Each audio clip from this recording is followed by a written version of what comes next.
ஆண்டவராக இயேசு கிறிஸ்துவின் நாமத்தினால உங்களை சந்திப்பதில் மிக்க மகிழ்ச்சி அடைகிறோம். இந்த சில நிமிட ஆராதனைகள் நிகழ்ச்சியில் உங்களை சந்திப்பதில் மிக்க மகிழ்ச்சி அடைகிறேன். கர்த்தர் தாமே உங்களை ஆஸ்வதிப்பாராக. நம் கண்களை மூடி நாம் ஜெபிக்கலாம். எங்களை அதிகமாய் நேசிக்கிற எங்கள் அன்பின் பரலோக பிதாவே, குமாரன் இயேசுவின் நாமத்தினாலே நம்முடைய சமூகத்தில் வருகிறோம். இந்த நாளில் இந்த சில நிமிட ஆராதனை நிகழ்ச்சியை ஆசீர்வதிங்க. இதை பார்க்கிற ஒவ்வொருடைய வாழ்க்கையில நம்முடைய விடுதலையும் ஆசீர்வாதத்தையும் ஆண்டவர் நம்முடைய வார்த்தையும் இருதயங்களை இடைப்படட்டும், பேசட்டும். உன் மண்டையில் அவளை நடத்த கிருபை பாராட்டும். இயேசுவின் நாமத்தில் ஜெபிக்கிறோம் பிதாவே, ஆமென். கர்த்தர் நல்லவர்.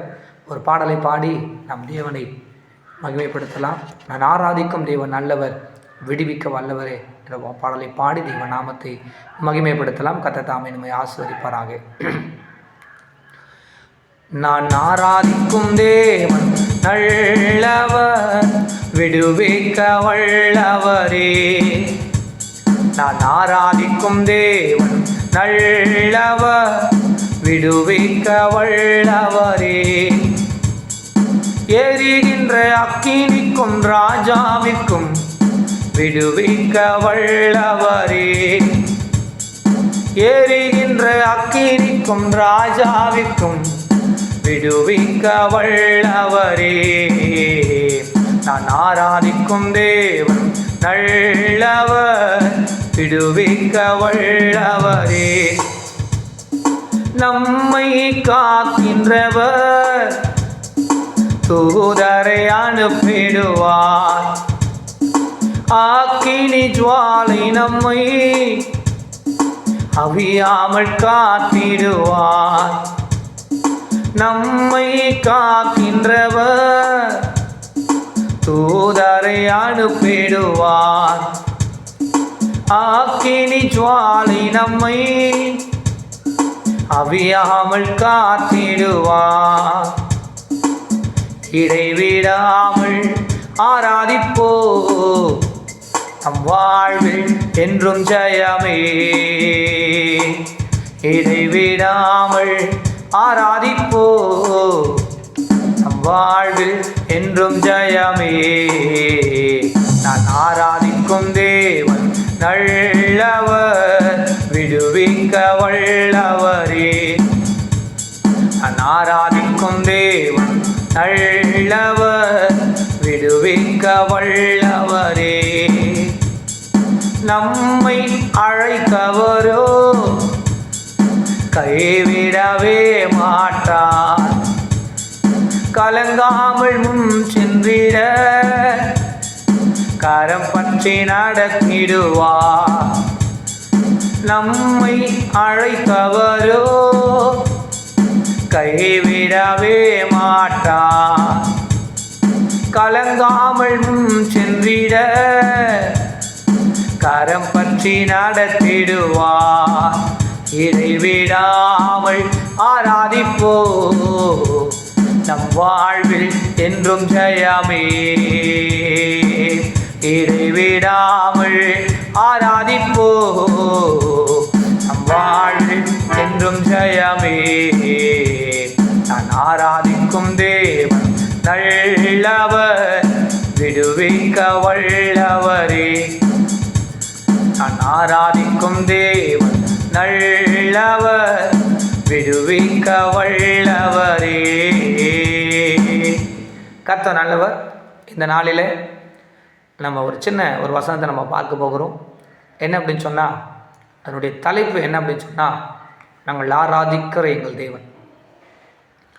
நீங்கள் ஆராதிக்கிற ஆண்டவர் எப்பேற்பட்டவராக இருக்கிறார், அப்படியும் நீங்கள் ஆராதிக்கிற ஆராதனை எப்படி இருக்கிறது என்பதையும் இன்றைக்கு நாம் பார்க்க போகிறோம். வாசிக்கலாம். தானியேல் எழுதின புத்தகம் 3ஆம் அதிகாரம். தானியேல் 3ஆம் அதிகாரம் 17வது வசனத்தை நான் வாசிக்கிறேன். நாங்கள் ஆராதிக்கிற எங்கள் தேவன் எங்களை தப்புவிக்க வல்லவராய் இருக்கிறார். அவர் எரிகிற அக்கினி சூளைக்கும் ராஜாவாகிய உம்முடைய கைக்கும் நீங்களாக்கி விடுவிப்பார். நல்லா புரிஞ்சுக்கோங்க. இதை சொல்கிறது சிறையிருப்பிலிருந்து வந்த, சிறையிருப்பில் கொண்டு வரப்பட்ட கர்த்தரை ஆராதிக்கிற தனித்துவமான வாலிபர்கள். என்ன சொல்கிறேன் அப்படின்னு சொன்னால், இவர்கள் அடிமையாக கொண்டு வரப்பட்ட போது இவங்க மட்டும் வரல, இவர்களுக்கு கூட அநேக ஆயிரக்கணக்கான வாலிபர்கள் ஞானவான்கள் கொண்டு வரப்பட்டாங்க. ஆனால் இந்த முதலாவது சிறையிருப்பில் இவர்கள் வந்து அந்த இடத்துல கர்த்தருக்காய் தனித்துவமாய் தெரிந்தார்கள். அதாவது இவங்க ஆராதனை தனித்துவமாய் இருந்தது, இவங்கள் ஆராதிக்கிற விதம் தனித்துவமாய் இருந்தது.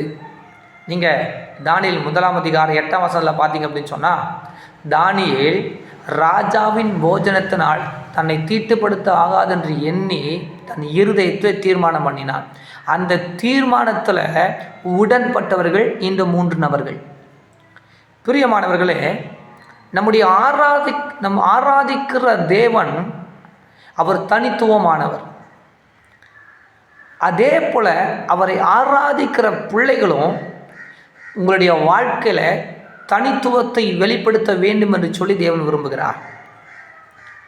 நம் ஆராதிக்கிற ஆண்டவர் தனித்துவம் உள்ள தேவன். அவர் சர்வ வியாபி, அவர் சர்வ ஞானி, அவர் சகலமும் படைத்தவர். அப்பேற்பட்ட ஒரு வல்லமை உள்ள ஆண்டவர் எப்படி யோசிப்பார்? அப்பேற்பட்ட ஆண்டவர் எப்பேற்பட்ட விதங்களில் நமக்கு அற்புதங்களை செய்கிறவராக இருக்கிறார் என்பதை இன்றைக்கு நம்ம பார்க்க போகிறோம். அப்போது முதலாவது, நம் ஆராதிக்கிற ஆண்டவர் சர்வ வல்லவர், சர்வ ஞானி, சகலத்தையும் படைத்த கர்த்தர். அவர் படைப்புக்குரிய தேவன், உலகத்தை படைத்த கடவுள் அவர் என்று சொல்லி வேதம் நமக்கு போதிக்கிறது. அப்போது அப்பேற்பட்ட தேவன் நம்மிடத்தில் எதை எதிர்பார்க்கிறார் அப்படின்னு சொன்னால், ஒரு தனித்துவமான ஆராதனை ஆண்டவர் எதிர்பார்க்கிறார். நீங்கள் தனித்துவத்தை வெளிப்படுத்த வேண்டும். உங்கள் வாழ்க்கையில், உங்கள் ஆராதனையில், உங்கள் பரிசுத்த ஜீவியத்தில் தனித்துவத்தை நீங்கள் காண்பிக்க வேண்டும் என்று சொல்லி தேவன் விரும்புகிறார். அழைக்கப்பட்டவுள்ள அநேகர், தெரிந்து கொள்ளப்பட்டவுள்ள சிலர் என்று சொல்லி வேதத்தில் வாசிக்கிறோம். இந்த இடத்துல ஆண்டவர் நம்மிடத்தில் என்ன தனித்துவத்தை வெளிப்படுத்துகிறார் என்பதை இப்போ நம்ம பார்க்க போகிறோம். இந்த இடத்துல பாருங்கள், இவங்க கூட அநேக ஆயிரக்கணக்கான வாலிபர்கள் கொண்டு வரப்பட்டாங்க. ஆனால் இவர்கள் தங்கள் தேவன் மேல் வைத்திருந்ததான ஆராதனைக்குரிய இருதயத்தை தனித்துவமாய் வெளிப்படுத்தினார்கள். நம்ம கூட நம்முடைய குடும்பத்தில், நெருக்கத்தில், ஊழியத்தில், தனிப்பட்ட வாழ்க்கையில் தனித்துவமான விசுவாசத்தை கர்த்தர் எதிர்பார்க்கிறார். தனித்துவமான பக்தி வைராக்கத்தை கர்த்தர் எதிர்பார்க்கிறார். இந்த இடத்துல அந்த ராஜா சொல்கிறான், என்ன சொல்கிறான் அப்படின்னு சொன்னால், நான் ஒரு பொற்சொலை நிறுத்தியிருக்கிறேன், அதை நீங்கள் வணங்கலைன்னா நான் அக்கினி சூளையில் போட்டுருவேன். இப்போது இந்த இடத்துல என்ன நடந்திருக்கணும் அப்படின்னா, ஷாத்ராக், மேஷாக், ஆபேத்நேகோ என்று அழைக்கப்பட்ட தேவனுடைய பிள்ளைகள் பேரெல்லாம் மாற்றிருக்கிறான், பாஷையை மாற்றிருக்கிறான், அவங்க இருதயத்தை அவனால் மாற்ற முடியவில்லை. பிரியமானவர்களை, இதுதான் தனித்துவமான ஆராதனை. உலகம் உங்களை எதெல்லாம் மாற்ற நினைச்சாலும் உங்கள் இருதயம் கர்த்தரை சார்ந்திருந்தால் எந்த இடத்திலும் அவர் உங்களுக்காக இறங்கி கிரியை செய்கிறவராக இருக்கிறார். இதுதான் தனித்துவம். எல்லாரும் போல நம்ம இருக்கக்கூடாதுங்க, எல்லாரை போல் நம்ம வாழக்கூடாதுங்க, எல்லாரை போல் நம்ம இருக்கக்கூடாதுங்க. தனித்துவம் வேண்டும். அதுதான் ஆராதனை. இந்த தனித்துவத்துக்கு பெயர் தான் ஆராதனை. இங்கே பாருங்கள், அவன் அக்கினி சூளையை கொளுத்துறான். அவங்க வனங்களை என்ன பண்ணியிருக்கணும்? அவங்கள கொண்டு வந்து அக்கினியில் போட்டிருக்கணும். ஆனால் போடலை. ரெண்டாவதாக ஒரு வாய்ப்பு கொடுக்குறான். எதற்கு? நான் மறுபடியும் அக்கினி சூளை 7 மடங்கு ஆக்குறேன், நீ வனங்கள்லாம் அக்கினியில் போட்டுருவேன். அவங்க ஸ்ட்ராங்காக இருக்கிறாங்க, நீ 7 மடங்கு ஆக்கு. அவன் அக்கினியில் போடலை. ரெண்டாவது ஒரு வாய்ப்பு கொடுக்குறான். அதே போல தான் நீங்கள் ஒவ்வொரு முறையும் சோர்வுகளையும் பிரச்சனையும் மேற்கொள்ளும் போது பிசாசு சோர்ந்து போகாமல் உங்களை மறுபடியும் விழத்தழுவதற்கு இன்னொரு வாய்ப்புகளை கொண்டு வருவான். இடறி விழுவதற்கு வாய்ப்புகளை கொண்டு வருவான், பாவம் செய்ய வாய்ப்புகளை கொண்டு வருவான், சோர்ந்து போவதற்கு வாய்ப்புகளை கொண்டு வருவான். ஆனால் அந்த இடத்துல நீங்கள் உங்கள் தனித்துவமான ஆராதனையை வெளிப்படுத்த வேண்டும். எது ஆராதனை? இந்த தனித்துவமான ஆராதனை. இங்கே பாருங்க, சொல்கிறாங்க, நாங்கள் ஆராதிக்கிற எங்கள் தேவன் எங்களை தப்புவிக்க வல்லவராயிருக்கிறார். அவர் விடுவிக்காமல் போனாலும் நான் இந்த சிலையை வணங்க மாட்டேன். ஏன் அந்த வார்த்தை மென்ஷன் பண்ணுறாங்க? அவர்கள் அடிமையாக கொண்டு வரப்பட்டிருக்கிறார்கள், சிறைப்படுத்தி கொண்டு வரப்பட்டிருக்கிறார்கள். அந்த இடத்துல அந்த ஜனங்கள் தேவனுக்கு பிரியமாக இல்லாதனால அங்கே இருக்கிறதான அந்த எருசலேம் சூறையாடப்பட்டது, அக்கினி கிரியாக்கப்பட்டது. அங்கேருந்து தான் இந்த வாலிபர்களை கொண்டு வராங்க. அங்கே ஆண்டவங்களை காப்பாற்றலை, அந்த இடத்துல ஆண்டவங்களை காப்பாற்றலை, இங்கே கொண்டு வந்திருக்கிறார். அப்போ அதனால தான் அவங்க சொல்கிறாங்க, விடுவித்தாலும் விடுவிக்காமல் போனாலும் நீ நிறுத்தின பொருட்களை நாங்கள் வணங்க மாட்டோம். இதுதாங்க ஃப்ரெஷர். ரெண்டாவது, இவங்க தேவனுக்கு ஆக உத்தமமாய் தங்கள் இருதயத்தில் கர்த்தரை ஏற்றுக்கொண்டு அவரை ஆராதித்ததுனால அவங்க இருதயம் ஆராதிக்குதுங்க, அவங்க சரீரம் ஆராதிக்குதுங்க, அவங்க முடி ஆராதிக்குதுங்க. ஏன் தெரியுமா? அக்கினியில் கொண்டு போய் போடுறாங்க, ஒன்று கூட அவர்களை சேதப்படுத்தலை. இன்றைக்கி உங்களுக்கு சொல்கிறேன், உங்கள் ஆராதனை தனித்துவமாக இருந்தால், உங்கள் ஆவியாத்மா சரீரம் கர்த்தரை உண்மையாய் தொழுது கொள்ளுமானால் ஒரு சேதமும் உங்களுக்கு வராது. அதுதான் வேதம் இங்கே போதிக்கிறது. நல்லா பாருங்கள், அவர்களை கட்டுண்டவர்களாக, இப்போ நம்மளை வசனம் வாசிக்கணும் பாருங்களேன். 23ஆம் வசனம், 3ஆம் அதிகாரம் 23ஆம் வசனம். சாத்ராக், மேஷாக், ஆபேத்நேகோ என்னும் அந்த 3 புருஷரும் கட்டுண்டவர்களாய் எரிகிற அக்கினி சூழலின் நடுவிலே விழுந்தார்கள். அந்த அக்கினி எப்பேற்பட்டதாக இருந்தது தெரியுமா? அதுக்கு மேலே இருக்கிற பாருங்கள், 22ஆம் வசனம் பாருங்கள். கடைசி வார்த்தையை வாசிக்கிறேன், நேரம் இல்லாதனால. தூக்கி கொண்டு போன புருஷரை கொன்று போட்டது. இவங்களை தூக்கி கொண்டு போன மனிதர்கள் செத்து போயிட்டாங்க. ஏன்னா அந்த அக்கினி அவ்வளோ சூடு, அவ்வளோ அந்த அனல் அவ்வளோ தாங்க முடியல. ஆனால் தூக்கி கொண்டு போனவங்க செத்து போயிட்டாங்கன்னா அப்போ உள்ள விழுந்தவருடைய நிலைமை என்ன நிலைமையாக இருக்கும்? ஆனால் அது ஒன்றும் சேதப்படுத்தலை. வசனம் பாருங்கள், அழகாக சொல்லப்பட்டிருக்கு. அப்பொழுது ராஜாவாகிய நேபுகாத்நேச்சர் பிரமித்து தீவிரமாக எழுந்திருந்து தன் மந்திரிமார்களை நோக்கி, 3 புருஷரையும் அளவு கட்டுண்டவர்களாக போட்டோ அக்கினியிலே போட்டுவித்தோ என்றார்கள். அவர்கள் ராஜாவுக்கு விருத்தமாக ஆம் ராஜாவை என்றார்கள். அதற்கு, இதோ 4 பேர் விடுதலையாக அக்கினி நடுவில் உலாவதை காண்கிறேன், அவர்களுக்கு ஒரு சேதமும் இல்லை, 4ஆம் ஆளின் சாயல் தேவ புத்திரருக்கு ஒப்பாய் இருக்கிறது. நல்லா கவனிங்க, அந்த அக்கினியினுடைய தன்மை என்ன தரமாச்சு? அவங்க கையில் காலில் கட்டப்பட்ட கயிறை மட்டும்தான் அறுத்ததே தவிர அவர்களை ஒரு சேதமும் படுத்தலை. ஏன்? அவர்கள் ஆராதனை தனித்துவமாக இருந்தது. தேவன் அங்கே தனித்துவமான வல்லமை அவர் வெளிப்படுத்தினார். உங்களுக்கு பிரச்சனை வருதா? போராட்டங்கள் வருதா? நெருக்கங்கள் வருதா? கவலைப்படாதீங்க. நீங்கள் கர்த்தரை ஆராதிக்கிறதுல தனித்துவமானவர்களாய் நெல்லுங்கள். எந்த சூழ்நிலையிலும் எந்த நிலைமையிலும் நீங்கள் கர்த்தரை ஆராதிக்கிறதை விட்டுறாதீங்க. சோர்ந்து போயிருந்தால், உபத்திரம் வர்றதுனால, தேவை நெருக்கத்தினால, குடும்ப சூழ்நிலையினால், வியாதியினால் கர்த்தரை விட்டுறாதீங்க. இன்றைக்கி சொல்கிறேன், உங்கள் சூழ்நிலையை மாற்றக்கூடிய விசுவாசமும் வைராக்கியமும் உங்களிடத்துல தான் இருக்கிறது. அதை நீங்கள் எப்படி வெளிப்படுத்துகிறீங்களோ அதற்குரிய ஆசீர்வாதத்தை கர்த்தர் உங்களுக்கு தருகிறவராக இருக்கிறார். இப்போ சொல்கிறேன், இந்த கயிறு தான் உலகம். அந்த கட்டப்பட்ட கயிறு, அந்த அக்கினி, அதுதான் உங்களுக்கு உபத்திரவம். உங்களுக்குள்ளே இருக்கிற பக்தி வைராக்கியம், நீங்கள் தனித்துவமான ஆராதிக்கிறவர்களாக, மற்றவர்களைப் போல் அல்லாமல், மற்றவன் எல்லாம் சாப்பிட்டான், இவங்க 4 பேர் சாப்பிடல. இதுதான் தனித்துவம். மற்றவங்களைப் போல் அவங்க கிறிஸ்துவ வாழ்க்கை வாழலை, கர்த்தருக்காக பக்தி வைராக்கியமாய் நின்றார்கள். நீங்கள் கர்த்தருக்காக வாழுங்கள். உங்களுக்கு விரோதமாக இருக்கிற சகலத்தையும் மேற்கொள்ள கர்த்தர் உங்களுக்கு கூட இருந்து செயல்படுவார். அக்கினியில் வந்து இறங்கினாருங்க. நான் இன்றைக்கி சொல்கிறேன், நீங்கள் தனித்துவமாய் கர்த்தரை ஆராதித்து பாருங்கள்.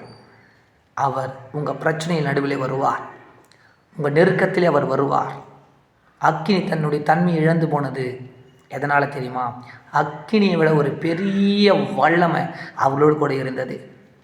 பிரியமானவர்களே, இந்த நேரத்தில் உங்களுக்கு சொல்கிற விஷயம் என்னென்னா, நாம் ஆராதிக்கிற ஆண்டவர் நம்மை விடுவிக்க வல்லவராக இருக்கிறார். உங்கள் ஆராதனையில் தனித்துவத்தை நீங்கள் காண்பீங்கள். உங்களுக்கும் ஆண்டவருக்கிற உறவில் தனித்துவத்தை நீங்கள் காண்பீங்கள். நீங்கள் ஆராதிக்கிறதான ஆண்டவரிடத்துல உங்கள் அன்பையும் நெருக்கத்தை அதிக நேரம் ஜெபம் பண்ணுங்க, வேதத்தை வாசிங்க, அவரிடத்துல பேசுங்க, நேரத்தை அதிகமாக செலவிடுங்க. அட்ஜஸ்ட்மெண்ட் பண்ணாதீங்க. இந்த இடத்துல அவர்கள் அட்ஜஸ்ட்மெண்ட் பண்ணலை. நாங்கள் செத்தாலும் சாகிறோம், நிறுத்திட பொறிச்சு நாங்கள் வணங்க மாட்டோம். இதுதான் தனித்துவமான ஆராதனை. உலகம் எப்படி ஒன்றா இருக்கட்டும், ஃபேஷன் எப்படி ஒன்றால் மாறட்டும், காலங்கள் எப்படி ஒன்றாலும் மாறட்டும், என் இருதயம் மாறாது. அங்கே பாருங்கள், அவன் கல்தேறு பாஷையை மாற்றுறான், இவங்க பேசுகிற பாஷையை மாற்றுறான், அவங்க பேரை மாற்றுறான், அவங்களுடைய உணவை மாற்றுறான். இதெல்லாம் எதற்காக தெரியுமா? இவர்கள் தங்களுடைய தேவனை மறக்க வேண்டும் என்பதற்காக. ஆனால் நீ பாஷையை மாற்று, பேரை மாற்று, ஊரை மாற்று, என்ன வேணாலும் பண்ணு, எங்கள் இருதயத்தை உன்னால் மாற்ற முடியாது என்பதை தெளிவாக இருந்தார்கள். இதுதான் தனித்துவமான ஆராதனை. நீங்களும் எது மாறினாலும் பரவாயில்ல, என் இருதயம் கர்த்தரை சார்ந்திருக்கும், என் வாழ்க்கை கர்த்தரை சார்ந்திருக்கும், அதுதான் தனித்துவமான ஆராதனை. அப்படி ஆராதித்து பாருங்கள். கர்த்தர் உங்களோடு இருந்து பெரிய காரியங்களை செய்ய வல்லமுள்ளவராக இருக்கிறார். இப்போ நிறைய பிரச்சனை இருக்கிறீங்களா? தேவைகளோடு இருக்கிறீங்களா? போராட்டத்தில் இருக்கிறீங்களா? உங்கள் தனித்துவத்தை வெளிப்படுத்துங்கள். நீங்கள் உங்களுக்குள்ளே இருக்கிற சின்ன சின்ன காரியங்களை ஆண்டவரிடத்தில் சொல்லி மணந்துருமுங்க. உங்களுக்கான அடைக்கப்பட்ட வாசல்கள் திறக்கப்படும். ஏனென்று சொன்னால் அவர் ஒருவரையும் புறம்பே தள்ளாத தெய்வம். இந்த இடத்துல தனித்துவத்தை வெளிப்படுத்தினார்கள். நீங்கள் நிச்சயமாக ஆண்டவங்களை நேசிக்கிறாருங்க. உங்கள் வாழ்க்கையில் அற்புதம் செய்ய அவர் விரும்புகிறாருங்க. உங்கள் தனித்துவத்தை நீங்கள் வெளிப்படுத்துங்கள். நிச்சயமாக சூழ்நிலை மாறும். தனித்துவமான ஆராதைக்குரியவர்களாக நீங்கள் மாறுங்கள். அங்கே அத்தனை வாலிபர்கள் இருந்தாங்க, ஆனால் இவங்க 4 பேர் மட்டும் தனித்துவமாய் நின்றார்கள். நீங்களும் உங்கள் தனித்துவத்தை வெளிப்படுத்துங்கள். உலகம் எப்படி வேணாலும் மாறட்டும், உன் நண்பர்கள் எப்படி வேணா இருக்கட்டும், உன் சபை வாலிபர்கள் எப்படி வேணா இருக்கட்டும், உன் ஸ்கூல் ஃப்ரெண்ட்ஸ் எப்படி வேணா இருக்கட்டும், உன்னோட பழக்கங்கள் எப்படி வேணா இருக்கட்டும், ஆனால் அவர்களை போல நீ மாறாதே. உன்னுடைய தனித்துவத்தை, நீ கர்த்தருக்குரியவன், நீ ஆண்டவருடைய பிள்ளை என்பதை எங்கே போனாலும் வெளிப்படுத்து. நான் ஒரு விஷயத்தை சொல்கிறேன். நிறைய பேர் உலகத்தில் இருந்து வேதத்தை பார்க்குறாங்க. ஆனால் எந்த ஒரு மனிதன் வேதத்தில் இருந்து வேதத்தில் வாழ்ந்து உலகத்தை பார்க்கிறானோ அவன்தான் தனித்துவமான ஆராதனைக்குரியவனாக இருக்கிறான். இந்த இடத்துல அங்கே இருக்கிற அநேக வாலிபர்கள், ஆயிரக்கணக்கான வாலிபர்கள் உலகத்தில் இருந்து தேவனை பார்த்தாங்க. ஆனால் இவர்கள் மாத்திரம்தான் கர்த்தருக்குள்ளே இருந்து உலகத்தை பார்த்தாங்க. அதனால் தான் உணவை வெறுத்தாங்க, அங்கே இருக்கிற காரியங்களை வெறுத்தாங்க. ஏன்னா அதுதான் தனித்துவமான ஆராதனை. உலகத்தில் இருக்கிற கட்டுகள் உங்களுக்கு அறுக்கப்படும். உங்கள் பிரச்சனைகள் மாறும், உங்கள் போராட்டங்கள் மாறும். எப்போ தெரியுமா? நீங்கள் உங்கள் விசுவாசத்தையும் நீங்கள் கர்த்தர் மேல் வைத்திருக்கிற நம்பிக்கையும் பக்தி வைராக்கியத்தையும் தனித்துவமாய் காண்பிக்கும் போது கர்த்தர் அற்புதங்களை செய்கிறவராக இருக்கிறார். நான் தொடர்ந்து உங்களுக்கு ஜெபிக்கிறேன். பரிசுத்தமுள்ள பிதாவே, இந்த நேரத்தில் நம்முடைய சமூகத்தில் தனித்துவமான ஆராதனை ஆண்டவரே, என் தேவன் தனித்துவம் உள்ளவர், நானும் தனித்துவமாய் தெரிய வேண்டும் என்பதற்குரிய அந்த கிருபையை கர்த்தர். நாங்கள் எப்படி ஆராதிக்கிறோம் என்பதை இன்றைக்கு பார்த்தோம் ஆண்டவரே. தேவன் விரும்புகிற ஆராதனை எப்பேற்பட்டது இன்றைக்கு நாங்கள் பார்த்தோம் ஆண்டவரே. தனித்துவமான ஆராதனை ஆண்டவரே உங்களுக்கு உண்டாகட்டும். ஆசீர்வதி, பெரிய காரியங்களை செய். இயேசுவின் நாமத்தில் ஜெபிக்கிறோம் பிதாவே, ஆமென். God bless you. கர்த்தர் உங்களை ஆசீர்வதிப்பாராக. ஆமென்.